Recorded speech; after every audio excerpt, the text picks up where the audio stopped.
classifica é a equipe do Grêmio Metropolitano de Maringá. Mais 2 cidades importantes do estado envolvidas aí nessa outra semifinal, né? E é uma bola dividida, né, agora, porque o Metropolitano também pode trazer de volta a primeira divisão do futebol paranaense uma cidade importante como Maringá. Mas a trajetória do Toledo jogando em casa em todo o certame demonstra que vai ser muito difícil a vida do Metropolitano jogando em Toledo. É isso aí. Vamos falar de futsal, Giovana? Vamos lá, porque na Liga Futsal 2011 o Marechal atropelou o Suzano por 5-1. Bom, já o Cascavel perdeu por 1-0 para o Florianópolis fora de casa. Confere aí como foi o jogo do time cascavelense. O time cascavelense começou bem melhor o jogo. Criou boas chances, mas o gol não saiu. Lance para o Floripa. Doni fez boa defesa e colocou para escanteio. Depois da cobrança, quase o gol do Florianópolis. Doni evitou. O Cascavel seguiu tentando abrir o placar. Depois da falta, bola para fora. Doni trabalhou bem e, mais uma vez, evitou o gol dos donos da casa. Batida da esquerda. Outra defesa do goleiro cascavelense. Adeirton fez o lançamento. O toque de cabeça foi sem direção. Aos 15, bola dividida. Ela sobrou com Guto, que mandou o sapato de primeira. Florianópolis 1, Cascavel 0. O time cascavelense foi em busca do empate. Caça teve a chance. O goleirão Ney fez a defesa. Outra de Caça. Bola para fora. Na segunda etapa, Adeirton bateu de meia distância. Ney espalmou. Hugo também tentou. Outra defesa de Ney. O Floripa chegou com perigo. Rafinha, em cima da linha, salvou o gol. Adeirton tentou o passe, a bola desviou e quase enganou o goleiro Ney. Blitz do time cascavelense com Júnior. Ney salvou e Rafinha mandou alta demais. David arriscou de longe, Ney espalmou. Edgleuson bateu firme, Ney defendeu mais uma. E Samu, como linha gol, chutou, quase o gol contra. Edgleuson tentou mais uma, mas o empate não saiu. Fim de jogo, Florianópolis 1, Cascavel 0. Tá, então a derrota do Cascavel. Cascavel que volta a jogar amanhã pela Liga Nacional de Futsal, enfrentando o Atlântico na cidade de Erechim, lá no Rio Grande do Sul. Outro representante do nosso estado é o time do Umuarama, que não jogou neste final de semana. Tiago, você já bateu um futsalzinho, né? Você jogava futsal antes do campo, né? Isso, joguei no Paraná Clube, né? Comecei no Pinheiros na época ainda, com 9 anos. Aí foi até os 17, quase 10 anos de casa lá no O futsal. time de vocês era meio ruim, né, naquela época lá? Tinha só perna de pau naquele time, eu sou um pouco suspeito para falar, mas um time que marcou uma época muito boa aí. Quem eram os jogadores? Era o goleiro sempre variava um pouco, né? Eu jogava de central, o Rodrigo Batata na direita, o Pedrinho. Aí tinha o Ricardinho também, que jogava pelo lado esquerdo. Do Paraná. Isso, e o Marcelo Patino pivô. A gente ficou um monte de tempo sem perder uma partida aqui em Curitiba. Que bacana, legal. Vamos falar da Série A, Giovana? Vamos lá, porque tem vários jogos e vários jogos importantes, né? Sem dúvida alguma. A rodada terminou agora há pouco, a gente confere classificação, resultados, artilharia e próximas partidas.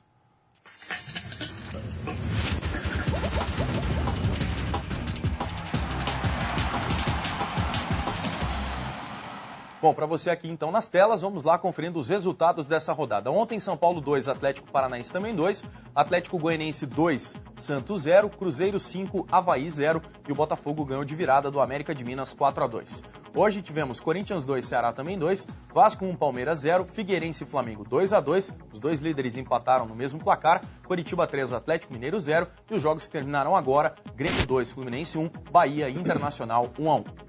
A classificação tem o Corinthians, que ultrapassou o Flamengo como líder com 34 pontos. O Flamengo tem a mesma pontuação, só que o Corinthians está na frente porque tem maior número de vitórias. Em terceiro, São Paulo com 32. Em quarto, Vasco com 30. Em quinto, Botafogo com 28. Em sexto, Palmeiras com 27. Em sétimo lugar, o Inter com 23. Mesmo número de pontos do Figueirense na oitava colocação. Em nono, Fluminense com 21. Em décimo, Coritiba também com 21. Na 11ª, com 21, 12º Ceará com 19, 13º Bahia com 19, 14º Grêmio com 18, 15º Atlético Goianiense com 16, 16º Santos com 15, 17º Atlético Mineiro também com 15, na 18ª colocação Atlético Paranaense com 13, mesma pontuação do Avaí, e na lanterna o América Mineiro com apenas 11 pontos. A artilharia tem o Ronaldinho Gaúcho ainda com 9 gols em primeiro, depois Borges e o David, que marcou 2 gols hoje no empate do Flamengo, os dois têm 8 gols, e com 6 o Alessandro do América, que também marcou nesse final de semana, e o Montijo do Cruzeiro, que também marcou neste final de semana. Os próximos jogos, na quarta-feira, Fluminense e Figueirense, Atlético Paranaense na Arena contra o Cruzeiro, Ceará e Grêmio, Avaí e Vasco, Inter e Botafogo, Coritiba vai a Santos enfrentar o time de Santos, Atlético Mineiro e Corinthians. Na quinta-feira, Palmeiras e Bahia, América e São Paulo e Flamengo e Atlético Goianiense. É a próxima rodada do Campeonato Brasileiro de Futebol. Vamos então falar. Algum resultado que chama a atenção, Silvio, nessa rodada ou não? Olha, o Avaí perdeu de goleada depois da recuperação, subida, né? A recuperação. E a recuperação do Figueirense em cima do Flamengo. Agora, o que chama atenção mesmo é a performance do Atlético em São Paulo. Eu achei que o Atlético ia ganhar o jogo, não fosse aquela entrada do Rivaldo no fim da partida. A gente vai falar muito disso daqui a pouco com o presidente do Atlético, vai estar aqui, o Marcos Malucelli. E eu não sei se o Coritiba não passou na frente do Fluminense, com a derrota do Fluminense, pelos critérios de desempate. O Coritiba é o segundo ataque mais positivo do campeonato, né, Thiago? Isso. E tem mais saldo de gols, que são os critérios que... Não, pelos critérios, Fluminense o nono e o Coritiba o 10º. Por vitória, então. Exatamente. Interessante, tá ali, ó. Mas foi interessante essa vitória do Grêmio também sobre o Fluminense. Tcheco, os 3 primeiros colocados não venceram, né? Corinthians, Flamengo e São Paulo empataram. Mostra o equilíbrio mesmo do campeonato, né? Mostra, isso é natural do campeonato, né?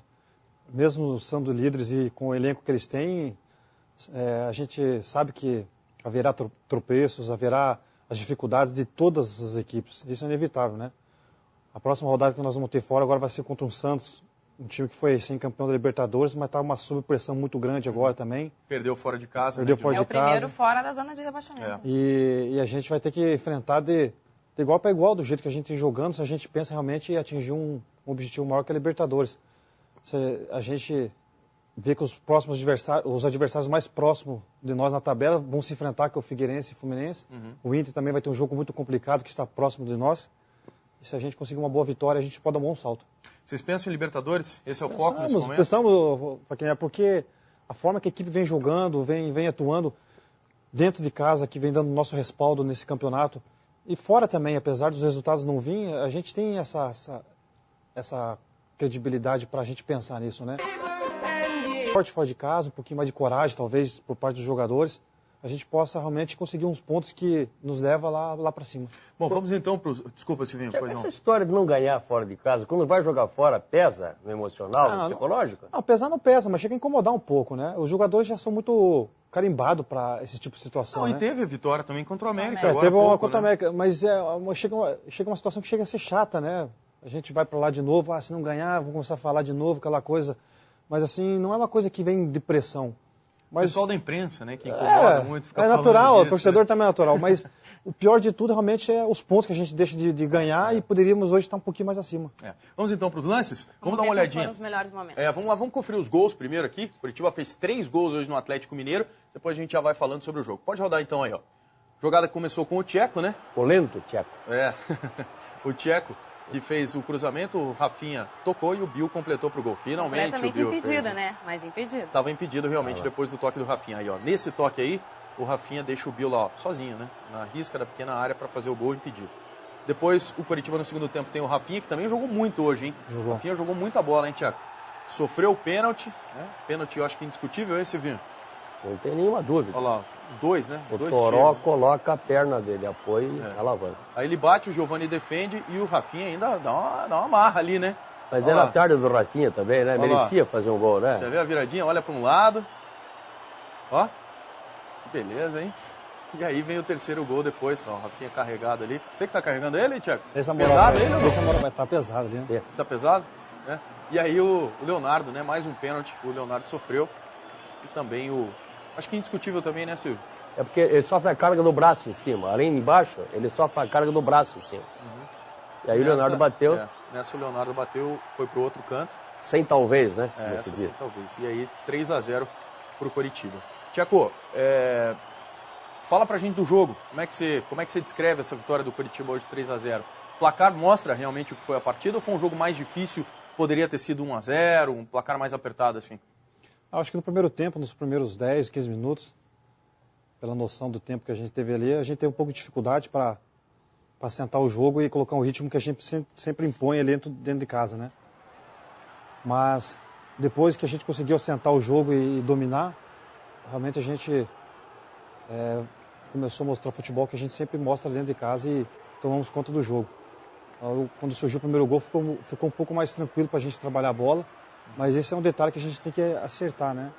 a gente começou a ir muito nos contra-ataques e dava os contra-ataques para eles. É uma coisa já de praxe nossa. E é meio natural, porque o time joga, né? Assim, mas o Marcelo chama muita atenção nossa para isso, né? E às vezes vocês, a torcida cobra muito o Marcelo, mas Marcelo, ele pede muito para a gente não perder essas bolas bobas nos contra-ataques, para a gente não dar esse contra-ataque ou coisa do gênero. Aí daí no segundo tempo, nós voltamos bem para o jogo também, fizemos o segundo, terceiro, acho que teve um domínio bom do jogo. Legal. Giovana, Silvinho, o que você achou do jogo hoje? Vitória tranquila, justa? Tranquila. O Atlético Mineiro nessa fase que o Tcheco falou. Os primeiros 15 minutos, até 20 minutos, o Atlético teve um pouco de posse de bola sem conseguir penetrar na defesa do Curitiba. Agora, a grande virtude do Curitiba hoje foi a forma como o time se mobilizou para fechar espaços. Muito embora tenha demorado para fazer o gol, e depois que fez o gol no segundo tempo, o Curitiba demorou para concluir as jogadas. Acho até que o Curitiba poderia ter um resultado mais fácil, mais cedo. Mas em momento construiu algum... para isso, né? Criou oportunidades para isso. Em isso. momento algum, o Curitiba teve risco de sofrer empate ou de ter uma pressão. O Edson Bastos trabalhou 2 vezes na partida, se eu não estou equivocado na minha contabilidade. E o Curitiba foi senhor da ação. O que o Curitiba teve abaixo, individualmente do conjunto, foi o Everton Costa, que está voltando, sentiu. Sim.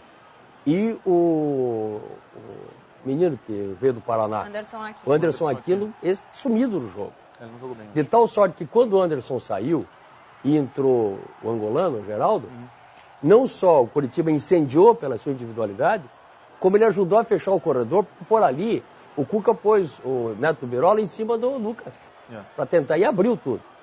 Agora, o Curitiba tem muita consistência quando joga em casa. Sim. Né? E como a bola que jogou o Tcheco, secundado pelo Rafinha, e mais olhando o Donizete mais uma vez, o Curitiba foi senhor da ação. Agora, Silvinho, o Marcelo Oliveira foi até ousado, né? Porque ele sacou o Léo Gago e o Marcos Aurélio. Você acha que o time foi melhor do que com os 2 jogadores? Olha, eu acho que a saída do Gago deve, na minha forma de ver, é porque ele caiu um pouco de rendimento técnico. Agora, jogando em casa, coloca um volante que tem a força de marcação e domínio, não precisa mais de um. Esse segundo volante foi você hoje, né, Tiago? Você jogou numa função um pouco diferente, porque ele jogou